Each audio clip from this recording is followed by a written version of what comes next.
ولك أن تتخيل رجل كعمر بن الخطاب، عمر بن الخطاب وهو يقول ما مات رسول الله وإنما ذهب إلى ربه كما ذهب موسى، إن النبي كان قد ملأ عليهم نفوسهم وأرواحهم.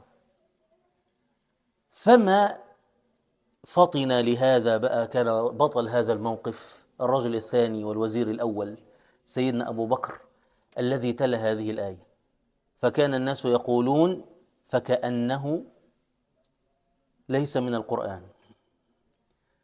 انتبهوا لأول مرة أن هذه الآية في القرآن، وهو طبعا يقول قولته الشديدة: من كان يعبد محمدا فإن محمدا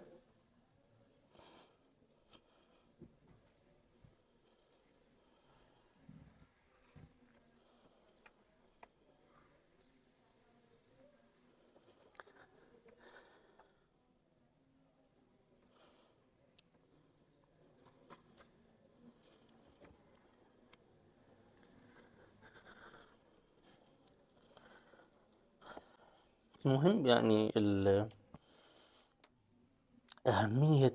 أهمية القائد